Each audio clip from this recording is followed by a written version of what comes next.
4 గంటల పాటు వెయిట్ చేయించి అడ్వకేట్స్ మీ ఇప్పుడు పెట్టలేము, వేరే నీ ఆల్టర్నేటివ్ సోర్సెస్ చూసుకో అని చెప్పాడు.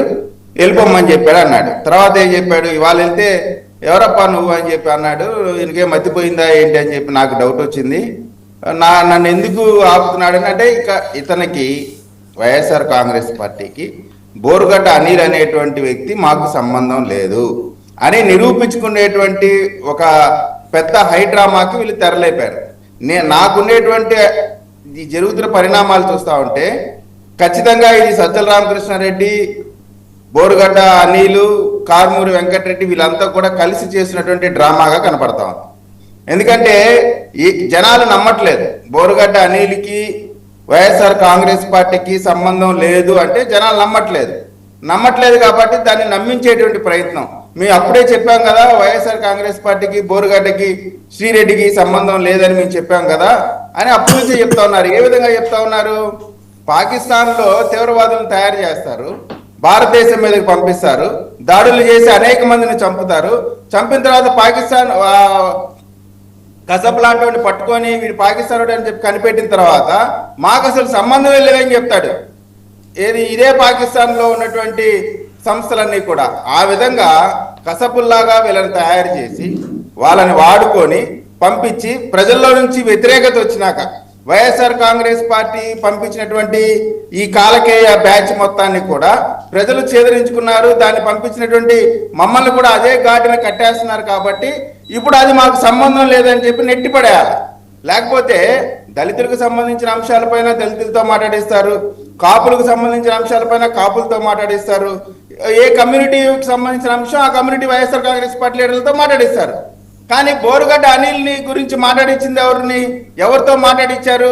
కాబట్టి దళితుల పట్ల వైఎస్ఆర్ కాంగ్రెస్ పార్టీకి ఉన్నటువంటి విధానం ఏంటి అనేటువంటిది స్పష్టంగా అర్థమవుతా ఉంది. అంటే చాలా ఈజీగా, అంటే వాళ్ళ పార్టీకి సంబంధించిన బండి కట్టేసుకెళ్తా అన్నప్పుడు అప్పా బోరుగడ్డ సూపర్, మిగతా పవన్ కళ్యాణ్ గారిని తిట్టినప్పుడు అసలు బోరుగడ్డకి మించిన వాళ్ళు లేడు. గవర్నమెంట్ తరపు నుంచి గన్మ్యాన్లు ఇస్తారు, ఇసుక రీచ్లు ఇస్తారు, అనేకమైనటువంటి ఆర్థికపరమైనటువంటి అంశాలు తోడ్పాటిస్తారు. డైరెక్ట్ గా సజ్జల గారు అధికారంలో ఉన్నప్పుడు ఇంటర్వ్యూలు ఇస్తారు. కానీ ఇప్పుడు ప్రజల్లో వారు పంపించినటువంటి ఈ కాలకేయుల వల్ల ఇబ్బందిగా ఉంది, ప్రజలు నమ్మట్లేదని ఖచ్చితంగా ఇతను వదిలించుకోవాలా. దళితుల పట్ల వీళ్ళకి ఎంత దారుణమైనటువంటి ఆలోచన అంటే అండి, వీళ్ళు ఏ విధంగా వాడుకుంటారు దళితులు అంటే ఇంకొక పెద్ద ఉదాహరణ ఉంది. గుంటూరు జిల్లాలోనే జగన్మోహన్ రెడ్డి గారు కాంగ్రెస్ పార్టీని వదిలేసి వచ్చినప్పుడు మేకతోటి సుచరిత గారు ఆమె పదవికి కూడా రాజీనామా చేశారు. పదవికి రాజీనామా చేసి ఉప ఎన్నికల్లో పాల్గొన్నారు.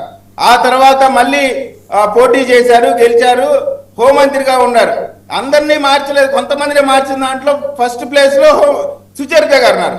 ఆమెకున్నటువంటి మంత్రి పదవి తీసేశారు. సరే మంత్రి పదవి తీసేశారు, వేరే వాళ్ళకి ఇచ్చారు, అయిపోయింది. తీరా చూస్తే ఎమ్మెల్యేగా నియోజకవర్గానికి సంబంధించినటువంటి ఇన్ఛార్జ్ పదవి కూడా తీసేశారు. అంటే వీళ్ళకి దళితుల పట్ల వీళ్ళ కోసం పోరాటం చేసిన వాళ్ళ పట్ల వైఎస్ఆర్ కాంగ్రెస్ పార్టీకి ఉండేటువంటి చిత్తశుద్ధి, వారు మాట్లాడేటువంటి మాటలకి చేసేటువంటి చేష్టలకి ఏంటి అనేటువంటిది ఈరోజు అనేకమైన ఉదాహరణలు గుంటూరు జిల్లాలోనే కనపడతా ఉన్నాయి. ఖచ్చితంగా బోరుగడ్డ అనిలు ఇవాళ మాట్లాడేటువంటి మాటలు అయితే కలిసి చేసినటువంటి డ్రామా అయి ఉండాలా, లేదా వైఎస్ఆర్ కాంగ్రెస్ పార్టీ అవసరం తీరిపోయింది, ఆపరేషన్ కంప్లీట్ అయింది, ఇంకా వీటితో మాకు పనే ఉంది అనేటువంటి ఆలోచనతో ఉండాలి. లేకపోతే కారుమూరి వెంకటరెడ్డితో మాట్లాడించాల్సినటువంటి అవసరం ఏంది, ఆయనకే ఎందుకు అప్పచెప్పారు అంటే వీళ్ళ లైన్స్ లో మాట్లాడుకొని చక్కగా ఎందుకంటే ఇప్పుడు వైఎస్ఆర్ కాంగ్రెస్ పార్టీలో బోరుగడ్డ అనిల్ లాంటి వాడు ఒక్కడే కాదు కదా, ద్వారపూడి చంద్రశేఖర్ రెడ్డి ఉన్నాడు, అంబటి రాంబాబు ఉన్నాడు, కొడాలి నాని ఉన్నాడు, రోజారెడ్డి గారు ఉన్నారు, మరి ముఖ్యంగా అనంతబాబు లాంటి గొప్ప హత్యలు చేసినటువంటి అనేక మంది ఉన్నారు. వాళ్ళెవరిని వాళ్ళ పైన చర్యలు తీసుకోవాలా, వాళ్ళ పార్టీ ఆఫీస్ దగ్గర రాపట్ల. అంబటి రాంబాబు గారు ఏమన్నా బోరుగడ్డకి తక్కువ, బోరుగడ్డకి మించిపోతా ఉన్నాడు రోజు రోజుకి. కాబట్టి దళితుల పట్ల వైఎస్ఆర్ కాంగ్రెస్ పార్టీ చేసేటువంటి విధానం, వారి ఆలోచన తీరు ఏ విధంగా ఉంటుంది అనడానికి ఇది ఒక స్పష్టమైన ఉదాహరణ. ఎందుకంటే ఉప ముఖ్యమంత్రిగా ఉన్న సమయంలోనే నారాయణ గారిని తిరుమలలో ఏం చేశారు, ఎలా నుంచోబెట్టారు అన్నీ కూడా చూసాం. కాబట్టి వీళ్ళు కేవలం ఓట్లుగా మాత్రమే చూస్తారు, దళితుల్ని ఓట్లు తెచ్చుకోవడానికి మాత్రమే, ఓట్లు వేసే యంత్రాలుగా చూసినటువంటి వైఎస్ఆర్ కాంగ్రెస్ పార్టీ వారి యొక్క రంగుని ప్రజలు గమనించాల్సినటువంటి అవసరం ఉందని చెప్తూ రైట్, మళ్ళీ వస్తాం మీ దగ్గరికి. ఒకసారి సింగళూరు వెంకటేష్ గారి దగ్గరికి వెళ్దాం. మీరు మంచి ప్రస్తావన చేశారు. ఏ కులం వాళ్ళని ఆ కులం వాళ్ళ చేత తిట్టించడము, విమర్శ చేయించడము, ఆరోపణ చేయించడం. మీరు చేసింది కూడా అదే.